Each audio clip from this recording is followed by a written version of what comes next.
पर पिछले समय ਦੇ ਵਿੱਚ ਹੋਇਆ ਕੀ ਹੈ, ਚਾਹੇ ਸਰਕਾਰ ਜੀ ਦੀ ਮਰਜ਼ੀ ਸੀ ਕਾਂਗਰਸ ਦੀ ਜਾਂ ਅਕਾਲੀ ਦਲ ਬੀਜੇਪੀ ਦੀ, ਉਹਦੇ ਵਿੱਚ ਜਿਹੜੀਆਂ ਆਥੋਰਾਈਜ਼ਡ ਲੀਗਲ ਕਾਲੋਨੀ ਸੀਗੀਆਂ ਉਹਨਾਂ ਨੂੰ ਪ੍ਰਮੋਟ ਕਰਨ ਦੀ ਬਜਾਏ ਪੂਡਾ ਆਪਦੀਆਂ ਕਾਲੋਨੀਜ਼ ਪ੍ਰਮੋਟ ਕਰਨ ਦੀ ਬਜਾਏ ਜਿਹੜੇ ਪ੍ਰਾਈਵੇਟ ਅਨਆਥੋਰਾਈਜ਼ਡ ਕਾਲੋਨੀਜ਼ ਨੇ ਉਹ ਪ੍ਰਮੋਟ ਹੁੰਦੀ ਰਹੀਆਂ। ਬਹੁਤੇ ਤਾਂ ਜਿਹੜੇ ਲੀਡਰਸ ਨੇ ਉਹ ਖੁਦ ਆਪ ਹੀ ਡਿਵੈਲਪਰ ਬਣ ਗਏ।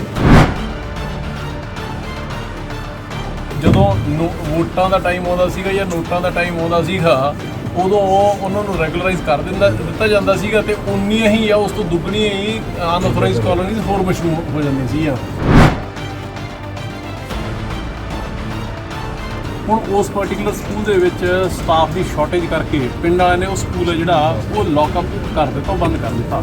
ਪਰ ਮੈਂ ਨਾਲ ਹੀ ਮੈਂ ਮੇਰੇ ਸਾਥੀਆਂ ਨੂੰ, ਪਿੰਡ ਵਾਲੇ ਵੀਰਾਂ ਨੂੰ ਵੀ ਮੈਂ ਬੇਨਤੀ ਕਰੂੰਗਾ ਕਿ ਉਸ ਸਕੂਲ ਦੇ ਵਿੱਚ ਸਰਕਾਰ ਦੇ ਧਿਆਨ ਦੇ ਵਿੱਚ ਸਰਕਾਰ ਲੱਗੀ ਹੋਈ ਹੈ, ਪਰ ਹੁਣ ਉਸ ਸਕੂਲ ਨੂੰ ਜੇ ਆਪਾਂ ਲੌਕਅਪ ਕਰ ਦਾਂਗੇ ਕਿ ਅੱਜ ਪੇਪਰ 'ਤੇ ਛਪਿਆ ਸੀਗਾ ਕਿ ਬੱਚਿਆਂ ਨੂੰ ਰੋਡ ਸਾਈਡ ਬਿਠਾ ਕੇ ਪੜ੍ਹਾਇਆ ਜਾ ਰਿਹਾ ਅਤੇ ਜੇ ਉੱਥੇ ਕੋਈ ਅਨਫੋਰਚੂਨੇਟ ਇੰਸੀਡੈਂਟ ਹੋ ਜੇ ਤਾਂ ਕਿਹਦੀ ਜ਼ਿੰਮੇਵਾਰੀ ਹੈ? ਸਰਕਾਰਾਂ ਕਿਸੇ ਵੀ ਤੁਸੀਂ ਵੈਲਫੇਅਰ ਸਟੇਟ ਦੇ ਵਿੱਚ ਚਲੇ ਜਾਓ, ਉੱਥੇ ਹੈਲਥ ਔਰ ਐਜੂਕੇਸ਼ਨ ਹੈ ਜਿਹੜਾ ਉਹ ਸਟੇਟ ਗੌਰਮੈਂਟ ਦੀ ਜ਼ਿੰਮੇਵਾਰੀ ਹੁੰਦੀ ਹੈ।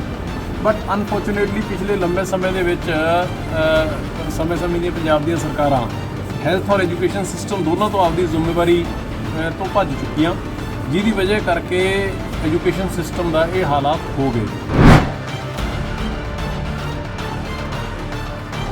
ਪਿਛਲੀਆਂ ਸਰਕਾਰਾਂ ਦੀਆਂ ਗਲਤ ਨੀਤੀਆਂ ਕਾਰਨ ਪੰਜਾਬ ਅੰਦਰ 14,000 ਅਣਅਧਿਕਾਰਤ ਕਲੋਨੀਆਂ ਬਣੀਆਂ। ਇਹ ਕਲੋਨੀਆਂ ਬਣਾਉਣ ਮੌਕੇ ਆਮ ਲੋਕਾਂ ਦੀ ਸਹੂਲਤ ਦਾ ਕੋਈ ਧਿਆਨ ਨਹੀਂ ਰੱਖਿਆ ਗਿਆ, ਜਿਸ ਕਾਰਨ ਲੋਕਾਂ ਨੂੰ ਭਾਰੀ ਮੁਸ਼ਕਿਲਾਂ ਦਾ ਸਾਹਮਣਾ ਕਰਨਾ ਪੈ ਰਿਹਾ ਹੈ। ਮੁੱਖ ਮੰਤਰੀ ਭਗਵੰਤ ਸਿੰਘ ਮਾਨ ਦੀ ਅਗਵਾਈ ਹੇਠਲੀ ਸੂਬਾ ਸਰਕਾਰ ਆਮ ਲੋਕਾਂ ਨੂੰ ਬਿਹਤਰ ਬੁਨਿਆਦੀ ਸਹੂਲਤਾਂ ਮੁਹੱਈਆ ਕਰਵਾਉਣ ਲਈ ਨਵੀਂ ਨੀਤੀ ਲਿਆ ਰਹੀ ਹੈ। ਇਹ ਪ੍ਰਗਟਾਵਾ ਪੰਜਾਬ ਦੇ ਸੂਚਨਾ ਅਤੇ ਲੋਕ ਸੰਪਰਕ, ਸ਼ਹਿਰੀ ਵਿਕਾਸ ਤੇ ਮਕਾਨ ਉਸਾਰੀ ਅਤੇ ਨਵੀਂ ਤੇ ਨਿਵਿਆਣਯੋਗ ਊਰਜਾ ਬਾਰੇ ਮੰਤਰੀ ਸ਼੍ਰੀ ਅਮਨ ਅਰੋੜਾ ਨੇ ਬਚਤ ਭਵਨ ਵਿਖੇ ਜ਼ਿਲ੍ਹੇ ਵਿੱਚ ਚੱਲ ਰਹੇ ਵਿਕਾਸ ਕਾਰਜਾਂ ਦਾ ਜਾਇਜ਼ਾ ਲੈਣ ਲਈ ਕੀਤੀ ਮੀਟਿੰਗ ਉਪਰੰਤ ਮੀਡੀਆ ਨਾਲ ਗੱਲਬਾਤ ਕਰਦਿਆਂ ਕੀਤਾ। ਉਹਨਾਂ ਸਪਸ਼ਟ ਕੀਤਾ ਕਿ ਆਉਂਦੇ ਸਮੇਂ ਦੌਰਾਨ ਪੰਜਾਬ ਅੰਦਰ ਅਣਅਧਿਕਾਰਤ ਕਲੋਨੀਆਂ ਜਾਂ ਗੈਰ ਕਾਨੂੰਨੀ ਉਸਾਰੀਆਂ ਨੂੰ ਬਰਦਾਸ਼ਤ ਨਹੀਂ ਕੀਤਾ ਜਾਵੇਗਾ। ਸਰਕਾਰ ਵੱਲੋਂ ਲਿਆਂਦੀ ਜਾ ਰਹੀ ਨਵੀਂ ਨੀਤੀ ਮੌਜੂਦਾ ਅਤੇ ਭਵਿੱਖ ਦੇ ਸਮੇਂ ਦੀਆਂ ਜ਼ਰੂਰਤਾਂ ਨੂੰ ਮੁੱਖ ਰੱਖ ਕੇ ਹੀ ਤਿਆਰ ਕੀਤੀ ਜਾ ਰਹੀ ਹੈ। ਪੀਜੀਆਈ ਚੰਡੀਗੜ੍ਹ ਦੇ ਪ੍ਰਬੰਧਕਾਂ ਵੱਲੋਂ ਪੰਜਾਬ ਦੇ ਲੋਕਾਂ ਦਾ ਇਲਾਜ ਨਾ ਕਰਨ ਸੰਬੰਧੀ ਪੁੱਛੇ ਸਵਾਲ ਦੇ ਜਵਾਬ ਵਿੱਚ ਕੈਬਨਿਟ ਮੰਤਰੀ ਨੇ ਕਿਹਾ ਕਿ ਪੰਜਾਬ ਸਰਕਾਰ ਸਿਹਤ ਅਤੇ ਸਿੱਖਿਆ ਨੂੰ ਮੋਹਰੀ ਮੰਨ ਕੇ ਚੱਲ ਰਹੀ ਹੈ, ਕਿਉਂਕਿ ਇਹ ਉਹ ਸਹੂਲਤਾਂ ਨੇ ਜਿਨ੍ਹਾਂ ਤੋਂ ਬਿਨਾਂ ਇਨਸਾਨੀਅਤ ਦਾ ਵਿਕਾਸ ਨਹੀਂ ਹੋ ਸਕਦਾ। ਉਹਨਾਂ ਵਿਸ਼ਵਾਸ ਦਿਵਾਇਆ ਕਿ ਛੇਤੀ ਹੀ ਇਸ ਮਸਲੇ ਦਾ ਹੱਲ ਕਰ ਦਿੱਤਾ ਜਾਵੇਗਾ। ਅੱਗੇ ਗੱਲਬਾਤ ਕਰਦਿਆਂ ਉਹਨਾਂ ਨੇ ਹੋਰ ਕੀ ਕੁਝ ਕਿਹਾ, ਆਓ ਸੁਣਦੇ ਹਾਂ। ਅੱਜ ਮੈਂ ਭਗਵੰਤ ਮਾਨ ਜੀ ਦੇ ਨਿਰਦੇਸ਼ਾਂ ਮੁਤਾਬਕ ਜੋ ਉਹਨਾਂ ਨੇ ਮੈਨੂੰ ਜ਼ਿਲ੍ਹਾ ਫਤਿਹਗੜ੍ਹ ਸਾਹਿਬ ਦਾ ਔਰ ਜ਼ਿਲ੍ਹਾ ਮੁਕਤਸਰ ਸਾਹਿਬ ਦਾ ਇੰਚਾਰਜ ਲਗਾ ਕੇ ਭੇਜਿਆ ਗਵਰਨਮੈਂਟ ਦੇ ਐਡਮਿਨਿਸਟ੍ਰੇਸ਼ਨ ਦੇ ਕੰਮਾਂ ਨੂੰ ਰਿਵਿਊ ਕਰਨ ਦੇ ਲਈ, ਉਹਦੇ ਤਹਿਤ ਅੱਜ ਸ਼੍ਰੀ ਫਤਿਹਗੜ੍ਹ ਸਾਹਿਬ ਦੇ ਵਿੱਚ ਆਇਆ। ਸਾਰੀ ਡਿਸਟ੍ਰਿਕਟ ਐਡਮਿਨਿਸਟ੍ਰੇਸ਼ਨ ਨੇ ਹੁਣ ਤੱਕ ਦੇ ਜਿਹੜੇ ਕੰਮ ਨੇ ਉਹਨਾਂ ਦੇ ਬਾਰੇ ਡਿਸਕਸ਼ਨ ਹੋਈ ਹੈ, ਉਹਨਾਂ ਦਾ ਰਿਵਿਊ ਹੈ ਜਿਹੜਾ ਉਹ ਹੋਇਆ। ਅਗਲੇ ਟਾਰਗੇਟਸ ਨੇ ਜਿਹੜੇ ਉਹ ਡਿਸਕਸ ਕੀਤੇ ਨੇ ਤਾਂ ਕਿ ਕਿਸ ਤਰੀਕੇ ਦੇ ਨਾਲ ਸਰਕਾਰ ਦੇ ਭਗਵੰਤ ਮਾਨ ਜੀ ਦੇ ਜੋ ਲੋਕ ਪੱਖੀ ਫੈਸਲੇ ਨੇ ਉਹਨਾਂ ਨੂੰ ਲੋਕਾਂ ਤੱਕ ਪਹੁੰਚਾਇਆ ਜਾ ਸਕੇ। ਲੋਕਾਂ ਨੂੰ ਗੁੱਡ ਗਵਰਨੈਂਸ ਹੈ ਜਿਹੜੀ ਉਹ ਹੈਸਲ ਫ੍ਰੀ ਗਵਰਨੈਂਸ ਹੈ ਜਿਹੜੀ ਉਹ ਦਿੱਤੀ ਜਾ ਸਕੇ। ਸਾਰੇ ਇਸ਼ੂਜ਼ ਦੇ ਉੱਪਰ ਡਿਸਕਸ਼ਨ ਹੋਈ ਹੈ ਔਰ ਬੜੇ ਡਿਟੇਲ ਦੇ ਵਿੱਚ ਡਿਸਕਸ਼ਨ ਹੋਈ ਹੈ। ਇਹ ਮੀਟਿੰਗਸ ਨੇ ਜਿਹੜੀਆਂ ਇਹ ਪੀਰੀਓਡਿਕਲੀ ਹੁੰਦੀਆਂ ਰਹਿਣਗੀਆਂ ਔਰ ਮੇਰੀ ਫਤਿਹਗੜ੍ਹ ਸਾਹਿਬ ਦੇ ਲੋਕਾਂ ਨੂੰ ਵੀ, ਚੁਣੇ ਹੋਏ ਨੁਮਾਇੰਦਿਆਂ ਨੂੰ ਵੀ, ਸਾਰਿਆਂ ਨੂੰ ਬੇਨਤੀ ਹੈ ਕਿ ਜਿੰਨੇ ਪਬਲਿਕ ਦੇ ਇਸ਼ੂਜ਼ ਨੇ ਉਹ ਤੁਸੀਂ ਐਡਮਿਨਿਸਟ੍ਰੇਸ਼ਨ ਦੇ ਰਾਹੀਂ, ਆਪਣੇ ਚੁਣੇ ਹੋਏ ਨੁਮਾਇੰਦਿਆਂ ਦੇ ਰਾਹੀਂ ਤੁਸੀਂ ਸਰਕਾਰ ਦੇ ਧਿਆਨ ਦੇ ਵਿੱਚ ਲੈ ਕੇ ਆਓ ਔਰ ਸਰਕਾਰ ਉਹਨਾਂ ਦਾ ਹਰ ਮਸਲਾ ਸੰਜੀਦਗੀ ਦੇ ਨਾਲ, ਵਚਨਬੱਧ ਤਰੀਕੇ ਦੇ ਨਾਲ ਉਹਨਾਂ ਨੂੰ ਪੂਰਨ ਕਰਨ ਦੇ ਲਈ ਵਚਨਬੱਧ ਹੈ। ਸਰ, ਇੱਕ ਪੀਜੀਆਈ ਦਾ ਇਸ਼ੂ ਆਇਆ ਜਿਵੇਂ ਕੋਈ ਟ੍ਰੀਟਮੈਂਟ ਬੰਦ ਕਰਤੀ ਹੈ ਪੰਜਾਬ ਦੇ ਪੇਸ਼ੈਂਟ ਵੀ ਆਮ ਸਰਕਾਰ ਨੇ ਪੇਮੈਂਟ ਨਹੀਂ ਕੀਤੀ ਹੈਗੀ, ਕੀ ਸਟੇਟਮੈਂਟ? ਦੇਖੋ, ਇਸ ਤਰ੍ਹਾਂ ਕਿ ਅੱਜ ਵੀ ਸਵੇਰੇ ਇਹ ਡਿਸਕਸ਼ਨ ਹੈ ਜਿਹੜੀ ਉਹ ਗਵਰਨਮੈਂਟ ਲੈਵਲ ਦੇ ਉੱਪਰ ਹੋਈ ਹੈ। ਇਹ ਖਬਰ ਜਿਹੜੀ ਤੁਸੀਂ ਗੱਲ ਕਰ ਰਹੇ ਹੋ ਅੱਜ ਟ੍ਰਿਬਿਊਨ ਦੇ ਵਿੱਚ ਮੈਂ ਵੀ ਪੜ੍ਹੀ ਹੈ। ਸਰਕਾਰ ਇਹਦੇ ਲਈ ਬੜੀ ਸੰਜੀਦਾ ਹੈ। ਹੁਣ ਐਕਚੁਅਲੀ ਅਨਫੋਰਚੂਨੇਟਲੀ ਹੋਇਆ ਕੀ ਹੈ ਕਿ ਪਿਛਲੀਆਂ ਸਮੇਂ ਦੇ ਵਿੱਚ ਸਰਕਾਰਾਂ ਦੇ ਵਿੱਚ ਸਕੀਮਾਂ ਬਣ ਜਾਂਦੀਆਂ ਸੀਗੀਆਂ, ਪਾਲਿਸੀਜ਼ ਲਾਂਚ ਹੋ ਜਾਂਦੀਆਂ ਸੀਗੀਆਂ, ਪਰ ਉਹਦੀ ਇੰਪਲੀਮੈਂਟੇਸ਼ਨ ਕਿਉਂ ਨਹੀਂ ਹੋਈ ਹੈਗੀ। ਪਿਛਲੇ ਜੇ ਮੈਂ ਤੁਹਾਨੂੰ ਥੋੜ੍ਹਾ ਜਿਹਾ ਇਹਦੇ ਬੈਕਗਰਾਊਂਡ ਦੇ ਵਿੱਚ ਲੈ ਕੇ ਜਾਵਾਂ ਤਾਂ ਸ਼ਾਇਦ ਕੋਈ 8-7 ਮਹੀਨੇ ਸਾਲ ਪਹਿਲਾਂ ਸਰਕਾਰ ਬਣਨ ਤੋਂ ਪਹਿਲਾਂ ਇਹ ਇਸ਼ੂਜ਼ ਵੀ ਆਏ ਸੀਗੇ ਕਿ ਜਿੱਥੇ ਆਈ ਥਿੰਕ ਕੁਝ ਜਿਹੜੇ ਐਲੀਜੀਬਲ ਨਹੀਂ ਸੀਗੇ ਉਹਨਾਂ ਨੇ ਵੀ ਕਲੇਮ ਹੈ ਜਿਹੜਾ ਉਹ ਕੀਤਾ ਸੀਗਾ। ਸੋ ਇਹ ਸਾਰੀਆਂ ਚੀਜ਼ਾਂ ਦੇ ਵਿੱਚ ਹਿਕਅਪ ਕੀ ਹੈ, ਉਹ ਆਪਣਾ ਜਿਹੜੇ ਸਾਡਾ ਹੈਲਥ ਡਿਪਾਰਟਮੈਂਟ ਹੈ ਉਹਦੇ ਵੱਲੋਂ ਟੇਕਅਪ ਕੀਤਾ ਜਾ ਰਿਹਾ ਹੈ। ਬਟ ਰੈਸਟ ਅਸ਼ੋਰਡ ਜਿਸ ਤਰੀਕੇ ਦੇ ਨਾਲ ਪੰਜਾਬ ਸਰਕਾਰ ਦਾ, ਭਗਵੰਤ ਮਾਨ ਜੀ ਦਾ ਹੈਲਥ ਔਰ ਐਜੂਕੇਸ਼ਨ ਦੇ ਪ੍ਰਤੀ ਕਮਿਟਮੈਂਟ ਔਰ ਡੈਡੀਕੇਸ਼ਨ ਹੈਗੀ ਸਾਡੀ, ਜਿੱਥੇ ਅਸੀਂ ਆਮ ਆਦਮੀ ਕਲੀਨਿਕ, ਮੁਹੱਲਾ ਕਲੀਨਿਕ ਦੀ ਤਰਜ਼ ਦੇ ਉੱਪਰ ਖੋਲ੍ਹਣ ਦੇ ਲਈ ਸਰਕਾਰ ਵਚਨਬੱਧ ਹੈ।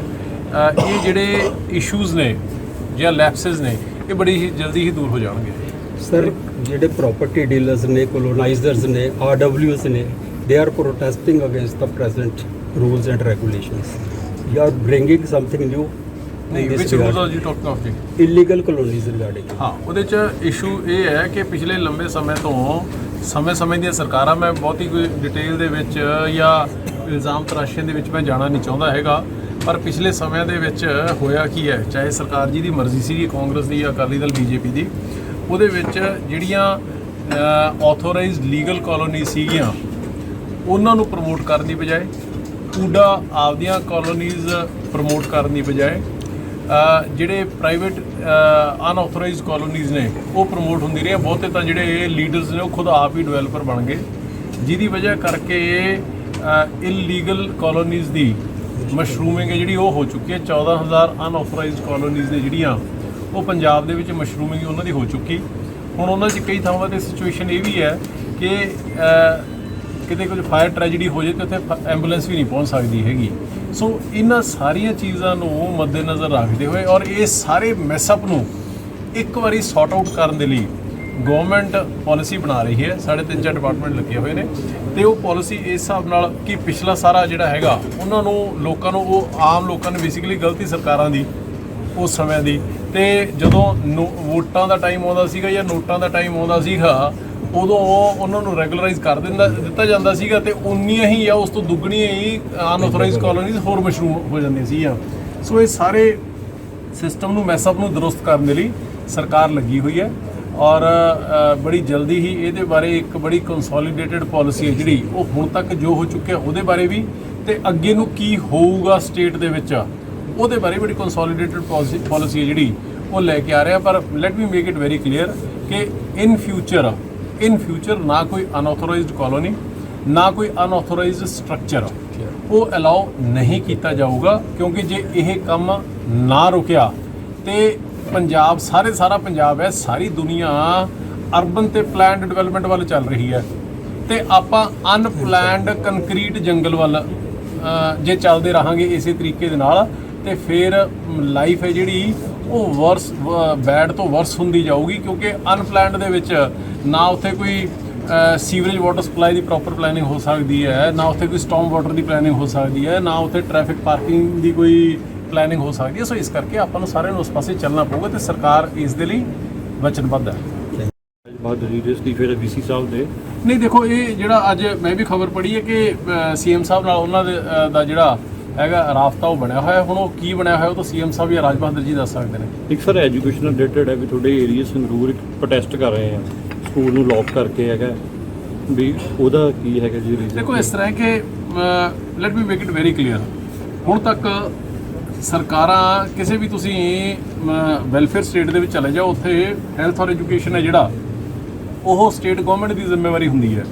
ਬਟ ਅਨਫੋਰਚੂਨੇਟਲੀ ਪਿਛਲੇ ਲੰਬੇ ਸਮੇਂ ਦੇ ਵਿੱਚ ਸਮੇਂ ਦੀਆਂ ਪੰਜਾਬ ਦੀਆਂ ਸਰਕਾਰਾਂ ਹੈਲਥ ਔਰ ਐਜੂਕੇਸ਼ਨ ਸਿਸਟਮ ਦੋਨਾਂ ਤੋਂ ਆਪਦੀ ਜ਼ਿੰਮੇਵਾਰੀ ਤੋਂ ਭੱਜ ਚੁੱਕੀਆਂ, ਜਿਹਦੀ ਵਜ੍ਹਾ ਕਰਕੇ ਐਜੂਕੇਸ਼ਨ ਸਿਸਟਮ ਦਾ ਇਹ ਹਾਲਾਤ ਹੋ ਗਏ।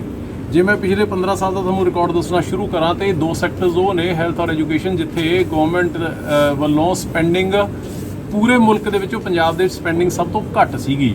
ਹੁਣ ਇਹੋ ਜਿਹੇ ਹਾਲਾਤਾਂ ਨੂੰ ਦਰੁਸਤ ਕਰਨ ਦੇ ਲਈ ਸਮਾਂ ਤਾਂ ਥੋੜ੍ਹਾ ਲੱਗੇਗਾ।